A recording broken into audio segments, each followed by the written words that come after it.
ये शादी का झांसा देके गुमराह करता रहा माय लॉर्ड। शादी का झांसा दे के रेप करना या फिजिकल रिलेशनशिप बनाना रेप की कैटेगरी में कैसे आएगा, इस पे थोड़ा सा लीगल आर्ग्यूमेंट्स कर दीजिए। My first ground is that, my lord. The FIR, my lord, is delayed by more than 2 years, my lord. Second is that, my lord, the respondent number 2, my lord, she is a major woman, my lord, aged about 35 years, my lord. I am 10 years younger to him, my lord. And only because, my lord, I am in a government service, my lord, she is compelling me to marry her, my lord. The case is that, my lord, I was ready to marry, she denied, her parents denied, my lord. So how it is possible that when I was trying to marry, my lord, and they refused, it was converted into a case of rape, my lord. Sir FIR कौन सी है sir? My lord, FIR is under section 376. नहीं FIR वो अनक्षर My lord, it is annexure P2 A2, my lord. A2, my lord. ये क्या है? My lord, it is registered on the basis of a written application, my lord. So may I read the FIR, my lord? This is FIR number 10. Page number 10, man. हाँ हाँ May I read this, man? हम्म, मैं महिला थाना भोपाल में निरीक्षक पद पर पदस्थ हूँ।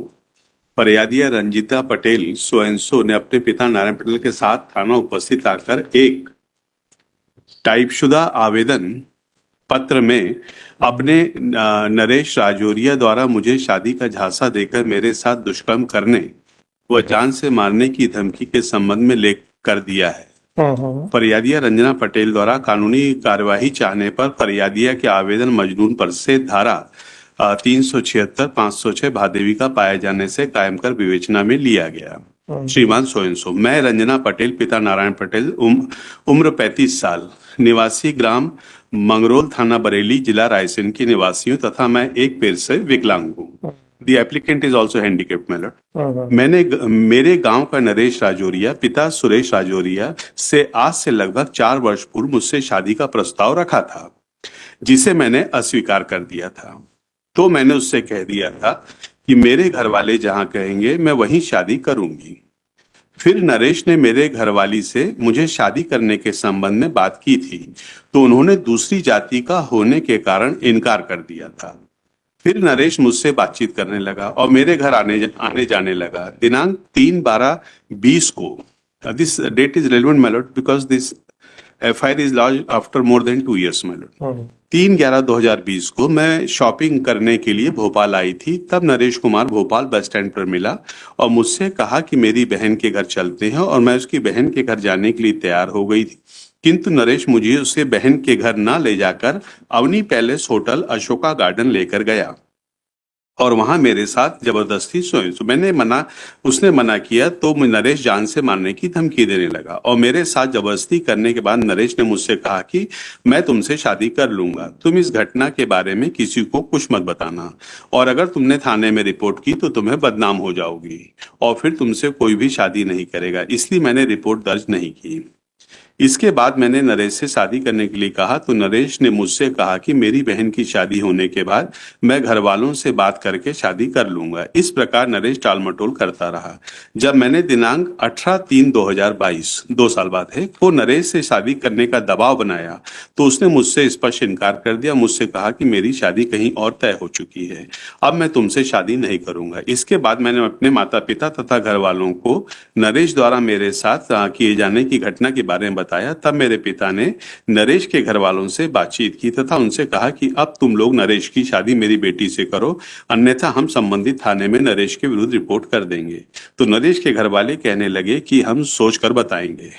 फिर पुनः आज मेरे चाचा जी ने नरेश के पिता से शादी करने के बारे में पूछा तो उसके परिवार द्वारा साफ इनकार कर दिया गया, इसलिए मैं रिपोर्ट करती हूँ। So, my lord, पर क्या ग्राउंड है sir? my first ground is that, my lord, the FIR, my lord, is delayed by more than 2 years, my lord. Second is that, my lord, the respondent number 2, my lord, she is a major woman, my lord, aged about 35 years, my lord. I am 10 years younger to him, my lord. And only because, my lord, I am in a government service, my lord, she is compelling me to marry her, my lord. By the time, my lord, I was married, which is there in her statement, police statements, my lord. And, my lord, it was if there was a relationship, it was consensuous, my lord. In MLC, my lord, no evidence of any kind of sexual sir वो तो आप तो 2 साल के 2 बाद साल के बाद, and there is no such thing. And my lord, the case is that, my lord, I was ready to marry. She denied. Her parents denied, my lord. So how it is possible that when I was trying to marry, my lord, and they refused, it was converted into a case of rape, my lord. जी sir. Her statements before court are also recorded, my lord, in which she has given very vital admissions, my lord, that she was. No, that aspect cannot be looked into, sir. So any judgments in your favor, my sir? lord, my lord, there are several judges, my lord, but I rely on this, my lord. 2013 Criminal Law General 3839 Prashant Bharti versus State of NCT. It was held that, my lord, when the relationship is consensuous, a consented relationship cannot be converted into a case of rape, my lord. Right, sir.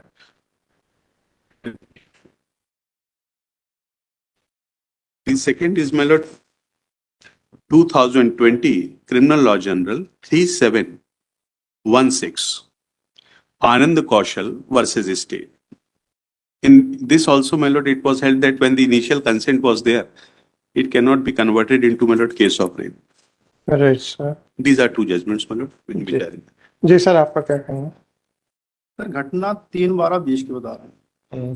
2 साल इसमें नहीं हो रहा, 15-16 महीने के आसपास हो रहा है और पिटीशन में उम्र 27 साल लिखी है, जबकि 27 साल नहीं, ये लगभग 30-32 साल का माना गया। सर उससे क्या फर्क पड़ता है उससे? आप ग्राउंड्स बताओ कि क्यों खारिज करना चाहिए इनका? ये शादी का झांसा देके गुमराह करता रहा माय लॉर्ड, संबंध बनाता रहा। आज भी बातचीत करते हैं दोनों लोग, विक्टिम पीछे बैठी है। भाई साहब, आपकी लाइव चल रहा है, आप क्या उनकी आइडेंटिटी डिस्क्लोज करना चाहते हैं? आप कैमरे में उनकी आइडेंटिटी डिस्क्लोज करना चाहते हैं क्या? फिर आपको क्या एंगेज किया गया है सर? फिर आप अपनी बहस करो। शादी का झांसा देकर इन्होंने संबंध बनाए, उससे कैसे ऑफेंस बनेगा? बस इतना और क्लियर कर दीजिए। किस सेक्शन से हिट होगा इनके एक्शन?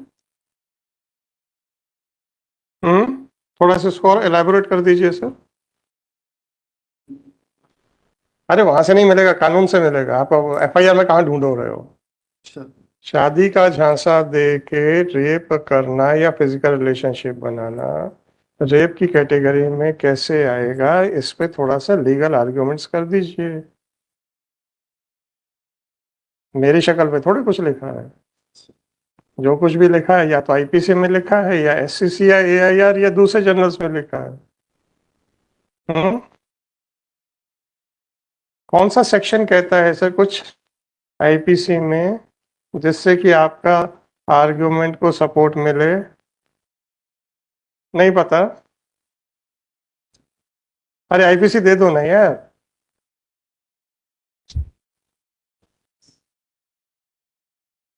कहाँ चली गई है आईपीसी आप लोगों की? उधर चली गई। सर इसमें ऐसा कौन सा सेक्शन है जिससे आपके आर्गुमेंट को सपोर्ट मिलेगा? ओ भाई साहब शांति। वकील साहब, कौन सा सेक्शन है जिससे कि आपके आर्गुमेंट को सपोर्ट मिलेगा? आईपीसी में मिलेगा कि सीआरपीसी में मिलेगा कि एविडेंस एक्ट में मिलेगा, ये भी बता दीजिए। तो थोड़ा सा जल्दी करेंगे। क्या पास ओवर कर देना है यार? आप लोग हाई कोर्ट में इस लेवल पे आर्गुमेंट्स कर रहे हो यार। May I submit, madam? Sir. In this matter, even this case under section 420 cannot be made out. The reason being that, my lord, at the initial point of time, she is a major lady, my lord. All that has been happened with her consent, my lord. Right? And I was ready to marry her, my lord. I made a proposal. She refused. Her parents refused, saying that I belong to certain other caste, my lord. Therefore, the case under section 420 cannot be made. No, he submitted something in his defense, But or to demolish your case that it was obtained by giving a false. My only question to him is that what is the provision of laws to substantiate his arguments? वो नहीं बता पा रहे हैं। तो हम high court में बैठ के ये लेवल का आर्ग्यूमेंट सुन रहे हैं सर। इसके बारे में आप लोगों के क्या विचार हैं? क्यों सर? अनुवाद जी बहुत टफ है मैम। देखिए, उनका आर्ग्यूमेंट एक्सेप्टेबल होगा नहीं होगा वो बात तो अलग बात होती है। आप जो कह रहे हो आप उसके लिए सब बताओ तो सही कि क्यों, वो भी नहीं है। चलो रखो, देखते हैं। जी सोनी जी।